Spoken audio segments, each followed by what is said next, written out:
जसरी गाडी चलाउने जिम्मा लिएकोले गाडी भिरबाट धकेल्न पाउँदैन, त्यसो धकेल्यो भने आफ्नो अधिकारमा नभएको काम गर्यो भनेर हामीले भन्छौँ। त्यसैले प्रधानमन्त्रीले गर्नुभएको यो कामलाई अघि प्रेमबहादुर दाइले भनिसक्नुभयो किन असंवैधानिक हो भनेर। त्योभन्दा अगाडि म के भन्छु भने असंवैधानिक भन्दा अगाडि अनधिकृत हो।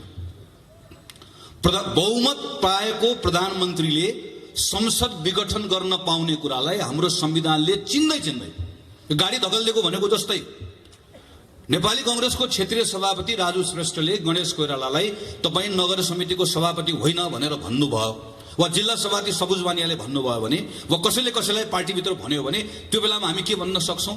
विधानमा लेखिएको छैन, विधानमा भएन भनेर भन्न सक्छौँ, वा विधानमा छ भनेर भन्न सक्छौँ। हामी विधानको छलफल गर्छौँ।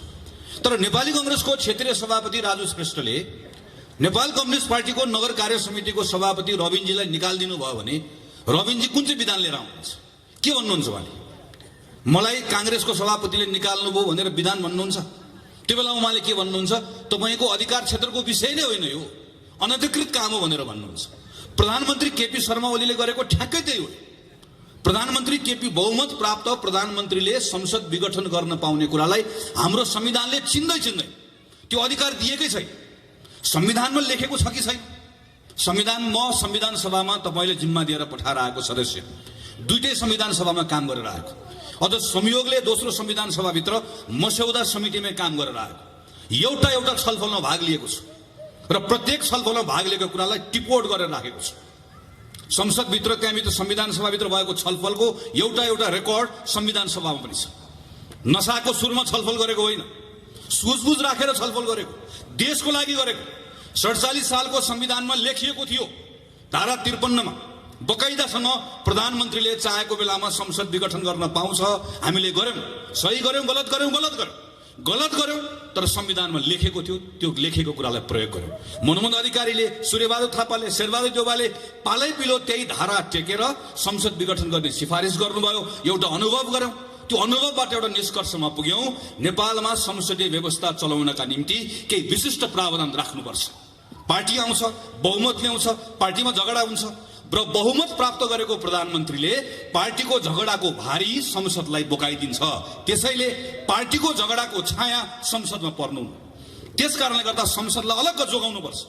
त्यसका निम्ति एकातिर बहुमत प्राप्त गरेको प्रधानमन्त्रीलाई 2 वर्ष छुन नपाउने व्यवस्था पनि संविधानमा लेखौं, बहुमत प्राप्त गरेको प्रधानमन्त्रीले संसद भङ्ग गर्न नपाउने कुरा पनि संविधानमा लेखौं भनेर लामो छलफल गरेर विद्यादेवी भण्डारी, केपी शर्मा ओली, पुष्पकमल दाहाल, शेरबहादुर देउवा सबैजना भएको संविधान सभाले बनाएको संविधान हो। यो कुनै अलमलै छैन, यो जानेर लेखेको, लामो छलफल गरेर लेखेको।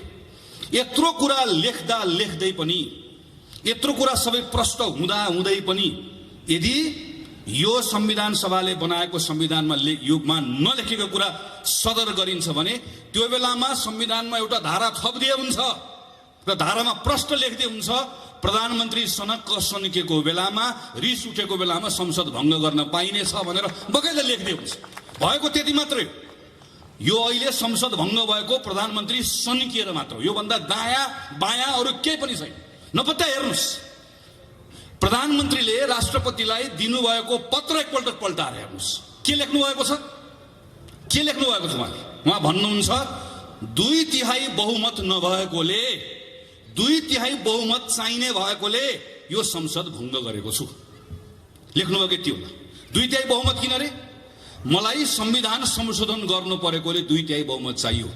म कमरेड केपी ओलीलाई यही मञ्चबाट प्रश्न गर्छु, यही मञ्चबाट मेरो प्रश्न छ, नागरिकको प्रश्न हो, तपाईले बताउनु पर्छ। तपाईले 2/3 बहुमत प्राप्त गर्नुभयो भने संविधानको कुन चाहिँ धारा संशोधन गर्न खोज्नु भएको बताउनु पर्छ। म भन्छु तपाईले कुन चाहिँ धारा संशोधन गर्न खोज्नु भएको। कालो टोपी लगाएर जुलुसमा आउन पाइन्न अहिले जहाँ प्रधानमन्त्री हुनुहुन्छ। प्रधानमन्त्रीको अगाडि कालो लुगा लाएर उभिन पाइन्न।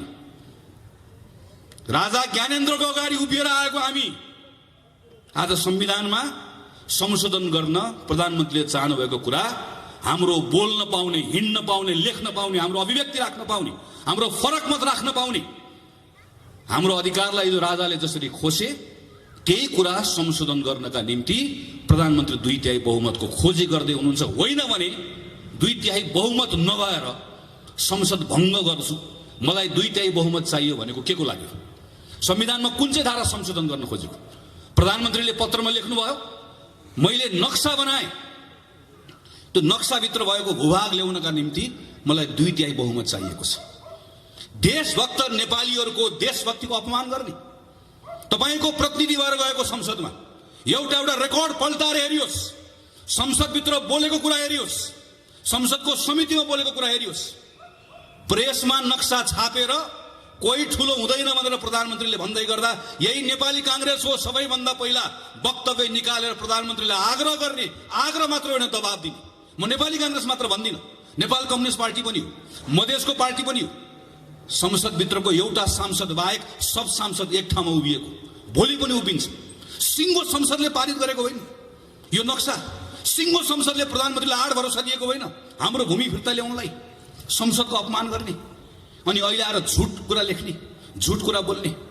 सरकारको कामको दुष्प्रचार रोक्नका लागि मलाई 2/3 चाहियो। कसले गर्यो दुष्प्रचार?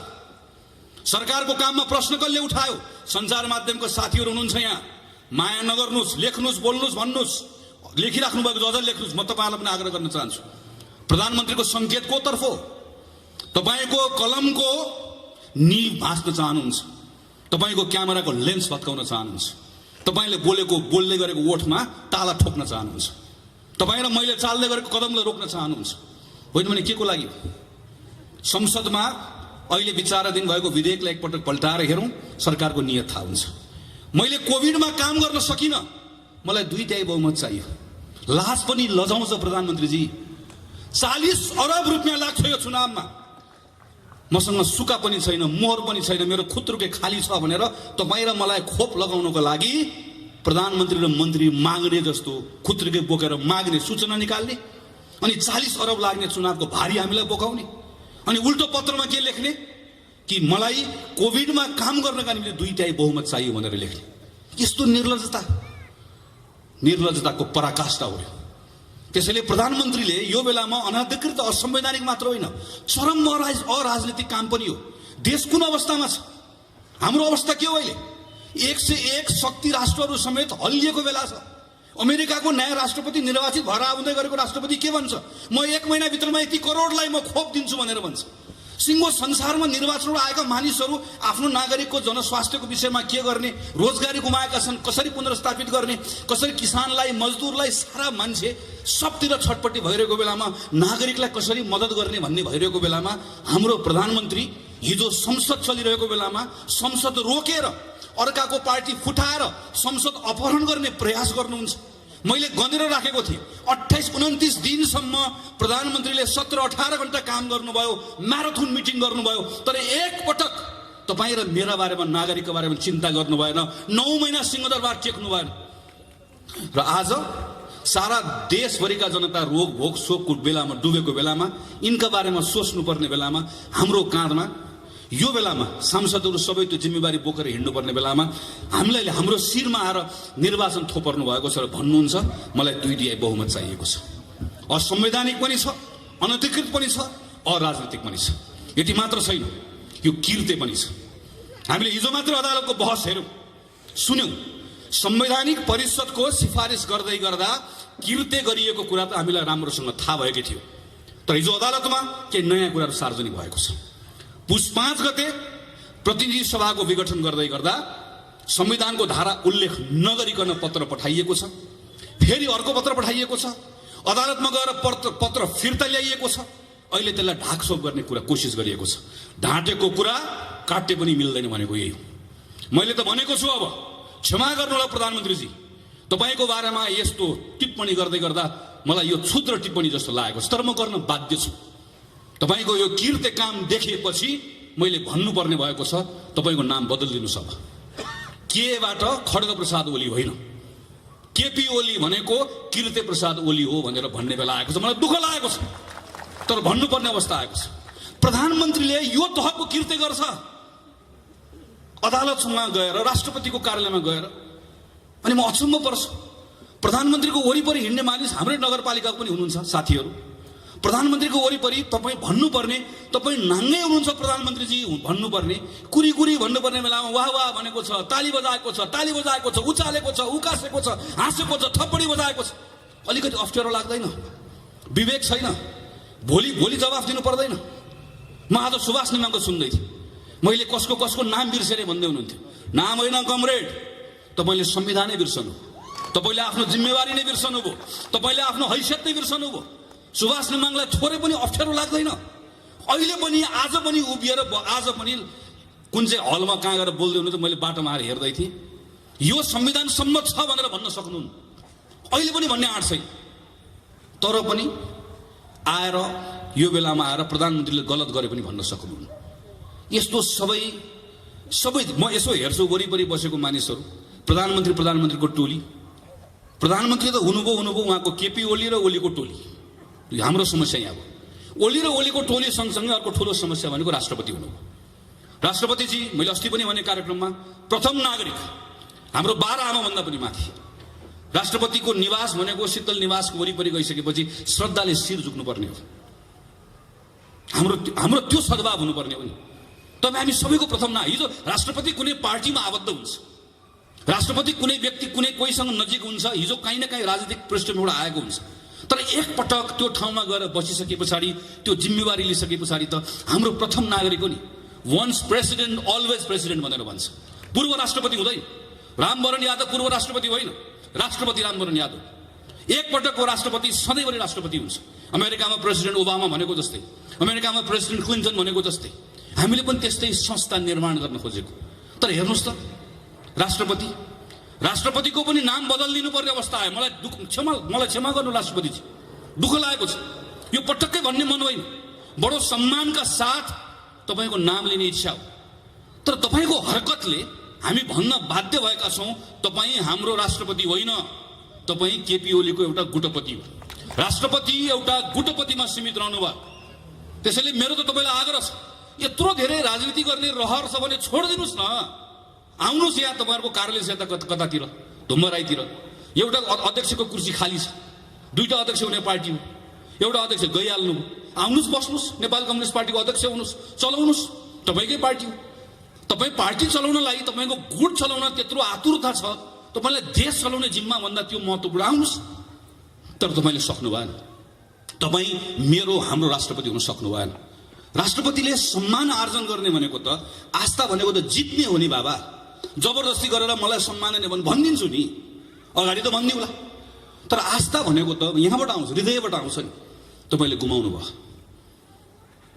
जसरी प्रधानमन्त्री केपी शर्मा ओली र उहाँको टोली, यसको सबैभन्दा ठुलो यो संवैधानिक अपराधको, यसको कुको सबैभन्दा ठुलो यसको जिम्मेवार हो, यसको साझेदार राष्ट्रपति हो।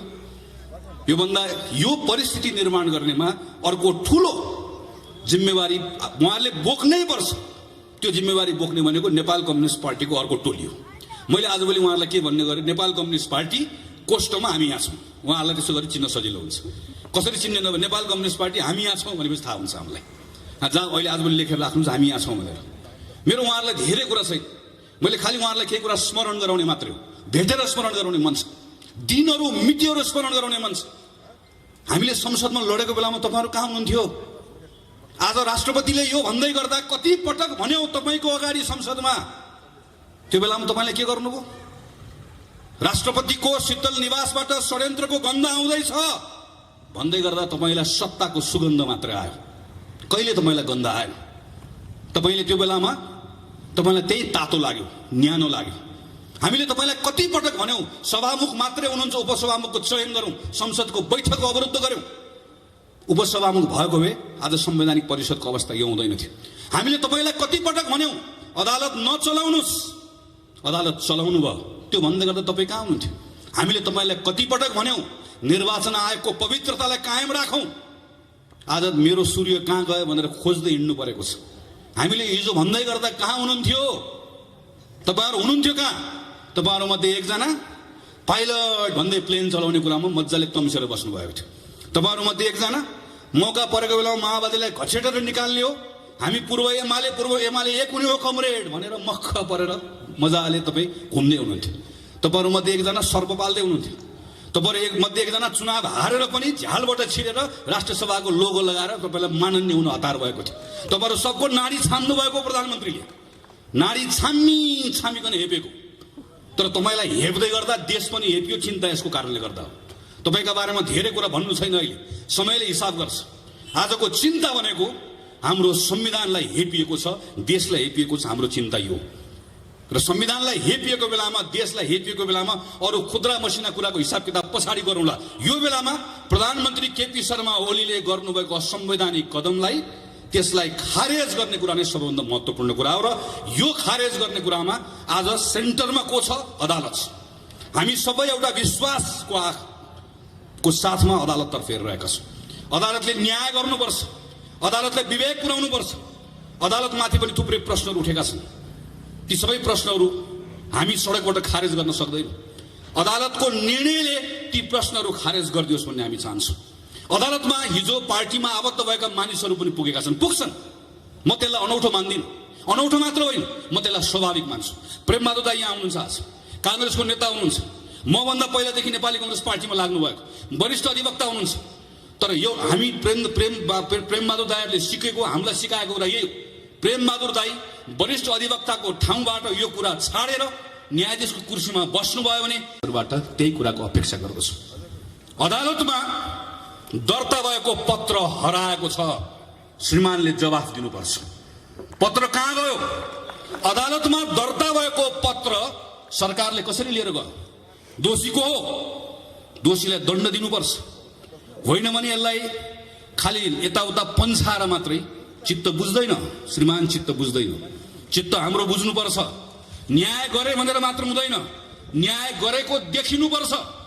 प्रधानमन्त्रीले त खुल्लम खुल्ला भन्नुभएको छ, मैले अदालत मिलाएको छु भनेर।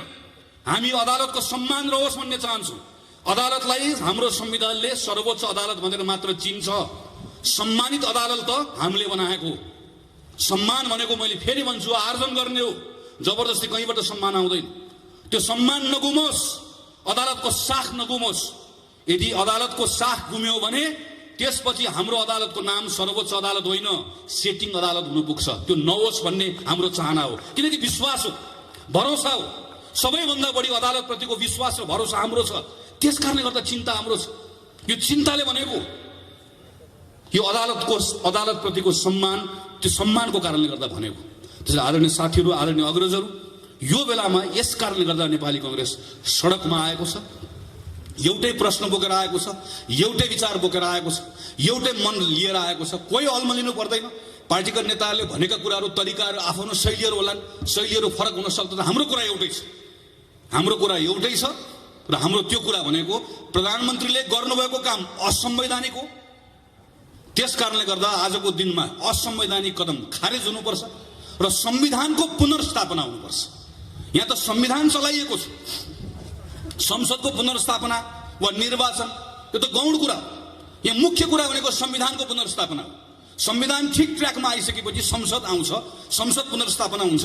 पुनर्स्थापित संसदले देशलाई फेरि लाने निर्वाचनमै हो। देश ढिलो चाँडो निर्वाचनमै जान्छ। त्यो निर्वाचनबाट नयाँ जनादेश आउँछ। त्यही नयाँ जनादेशले फेरि सबै कुरालाई ठिकठाक ढङ्गले सम्हाल्छ। तर त्यहाँसम्म पुग्नका निम्ति जाने बाटो ठिक हुनुपर्छ। र त्यो जाने बाटो भनेको विधिको बाटो, प्रक्रियाको बाटो। त्यो विधिको बाटोबाट, प्रक्रियाको बाटोबाट जाँदै गर्दाखेरि यो बेलामा जाने जम्मा एउटा बाटो छ।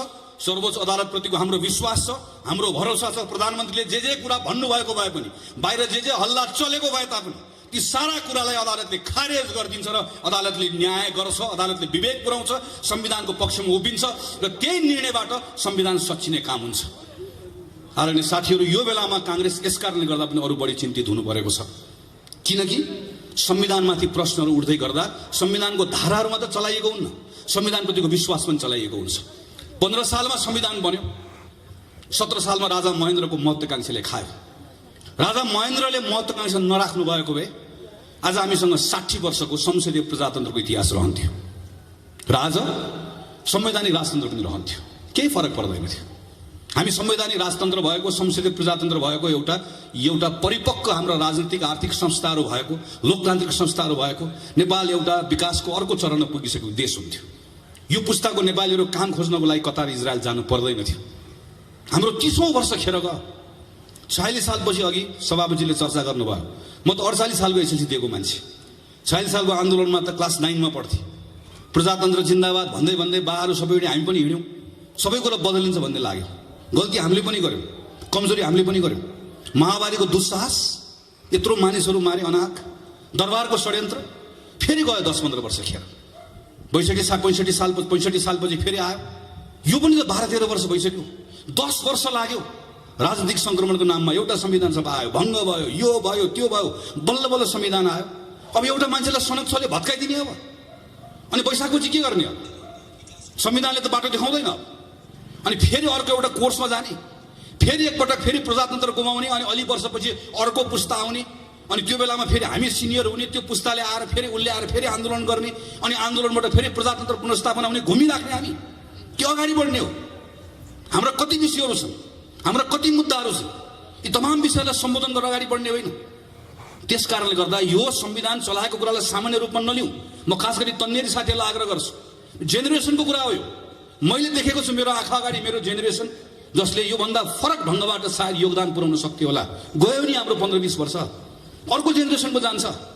नेपाललाई यही अवस्थामा राख्ने हो कि अगाडि लिएर जाने हो? म मात्र होइन, हामी सबै चाहन्छौँ, सायद होइन पक्कै पनि हामी सबै चाहन्छौँ हाम्रो जीवनकालमा हाम्रो देश बदलिएको हेर्न चाहन्छौँ नि। हामी यस्तो परिचय भएको नेपाल चाहन्नौँ नि, यो बदलेको चाहन्छौँ, विकासको अर्को चरणमा पुग्न चाहन्छौँ। यसरी पुगिन्न नि। त्यसैले अहिले जहाँनिर यसलाई रोक्ने प्रयास भएको छ, यसबाट बचाउनुपर्छ। हेर्नुहोस्, जब शासकहरू कमजोर हुन्छन् त्यो बेलामा तिनले जनताको भावनासँग खेल्न थाल्छन्। कोही धर्मको नाममा खेल्छन्। हेर्नुहोस् त कहिलेका मान्छेहरू त कोही के भनेर आउँछ, जसले हिजो मौका पाएको बेलामा हाम्रो मन्दिरको मूर्ति छाडेन, उसले तपाईँ र मेरो मन्दिर जोगाउँछु भनेर आउँछ, तपाईँ र मेरो धर्म जोगाउँछु भनेर आउँछ। हाम्रो धर्म यति कमजोर छ। अनि हामीलाई कहिलेकाहीँ लाग्छ हो हाम्रो बा खतरामा पऱ्यो, यसले जोगाइदिन्छ कि? हामीलाई लाग्छ कहिले हाम्रो जात जोगाउँछु भनेर आउँछ, अनि अर्को को आउँछ कहिले देश जोगाउँछु भनेर आउँछ। नक्सा बनाएको बेलामा म सम्झन्छु, जब भारतले एकतर्फी नक्सा बनायो, हामी सब बोल्यौँ, काङ्ग्रेस कम्युनिस्ट सबै बोल्यौँ। म अहिले पनि प्रधानमन्त्रीलाई आरोप लगाउँदिनँ। प्रधानमन्त्रीले तुरुन्तै नक्सा नबनाउँदै गर्दा सायद देशको प्रधानमन्त्रीले हामीले भन्दा फरक ढङ्गले सोच्नुभयो होला। उहाँले सोच्नु पनि पर्छ। यसलाई हामीले सडकको विषय बनाएनौँ, हामीले उहाँमाथि दबाब दियो, एउटा आधार उहाँलाई दियो, नक्सा बनायो। आज हामी के चाहन्छौँ, नेपालको जोसुकै प्रधानमन्त्री होस्, अब हामी भारतसँग यो विषयका सन्दर्भमा हामी समान सम्बन्धका आधारमा विषयलाई टुङ्ग्याउन चाहन्छौँ। भारतसँग पनि त्यही हो, चीनसँग पनि त्यही हो, अमेरिकासँग पनि त्यही हो। हाम्रो विदेशसँग हुने सबै सम्बन्धहरू समानताका आधारमा हुनुपर्छ र नेपाल यो ठाउँमा एक ढिक्का भएर उभिनुपर्छ भन्ने चाहन्छु। तर हेर्नुहोस् त, यो विषयलाई कहिले नक्सा बनाएकोले मलाई मेरो पार्टीबाट निकालिदिन खोज्यो, नक्सा बनाएकोले मलाई प्रधानमन्त्री बदलिदिन खोज्यो, नक्सा बनाएको कारणले गर्दा मलाई घेराबन्दी गरेर अलिकति अप्ठ्यारो लाग्दैन? अनि यसो भन्दै गर्दा प्रश्न गर्नु पर्दैन? प्रत्येकले प्रश्न गर्नुपर्छ। हेर्नुहोस्, यही अस्ति मैले हेरेँ, मलाई छक्क पर्छु कहिलेकाहीँ। यही जी टेलिभिजनको पत्रकार हो जसले हाम्रो प्रधानमन्त्रीलाई चीनको राजदूतसँग जोडेर अश्लील शब्दहरू प्रयोग गरेर समाचार बजाउँदै गर्दा हामी हो संसदमा बोल्ने, हामी हो सामाजिक सञ्जालमा लेख्ने, खबरदार प्रधानमन्त्री केपी शर्मा ओलीसँग 1000 असहमति छन्, तर मेरो प्रधानमन्त्री हाम्रो प्रधानमन्त्री हो, हाम्रो प्रधानमन्त्रीको बारेमा लेख्ने, खबरदार भनेर लेख्ने हामी हो। मैले लेखेको भाषामाथि त्यो बेलामा गरेको टिप्पणी मैले पनि सम्झन्छु। यसरी नलेख्नुहोस् पछि अप्ठ्यारो पर्ला भनेर लेखेको सम्झन्छु। मैले मात्र होइन, सयौं साथीले लेखे, पत्रकार लेखे, सबले लेखे। अनि हिजो मेरो प्रधानमन्त्रीको अपमान गर्ने, मेरो देशको अपमान गर्ने त्यही पत्रकारलाई बोलाएर सेटिङ गरेर अनि बालवाटार बोलाएर अन्तर्वार्ता दिन सबले थपडी बजाउने। अनि त्यही पत्रकार भोलिपल्ट गएर फेरि चाहिँ उसले लगेर सर्वत्र फेरि नाङ्गे बनाइदिने सगरमाथामा गएर, अनि फेरि त्यसपछि बर्बाद गरे भनेर भन्ने। सानसानो कुरामा हामी उत्तेजनामा आउने, बहकिने। त्यो केले गर्छ? कमजोर भयो भने हुन्छ।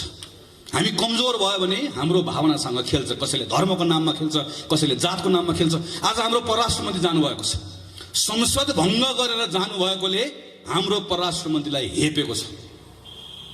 यहाँ ठुल्ठुलो कुरा गरेर भयो पत्रकारसँग। हाम्रो परराष्ट्र मन्त्रीले भारतको प्रधानमन्त्री भेट्न पाउनु भएन, उहाँबाट आएको जासुसले भेट्छ, जासुसले मास्क लाएर आएर छिरेर भेट्छ हाम्रो प्रधानमन्त्री। यहाँ चीनको जासुसले पनि भेट्छ, भारतको जासुसले पनि भेट्छ। हामीले देखेनौँ, पढेनौँ, सुनेनौँ। तर हाम्रो परराष्ट्र मन्त्री भारत भ्रमणमा जाँदै गर्दा भारतको प्रधानमन्त्रीलाई भेट्ने समय पाउनु भएन। यसो भन्दै गर्दा खुच्चिङ म भन्दिनँ, दुःख लागेको छ र यो कुरालाई हामीले मनमा लिएका छौँ। भोलि हामी यसको हिसाब किताब गर्छौँ, हामी मिलेर गर्छौँ भन्छौँ नि। हामी यसलाई हाम्रो घरभित्रको हाम्रो जनमत निर्माण गर्ने कुरामा प्रयोग गर्दैनौँ, गर्नु पनि हुँदैन। धर्मको कुरा, जातको कुरा, देशको कुरा खेलाची कुरा होइन र यसलाई मौका पाएको बेलामा अर्काको विरुद्ध प्रयोग गर्ने कुरा पनि होइन। तर यिनै कुराहरूलाई प्रयोग गर्न खोजिएको छ। त्यस कारणले गर्दा बोल्नुपर्छ साथीहरू, भन्नुपर्छ। त्यसैले म तपाईहरु सबलाई आग्रह गर्छु, कोही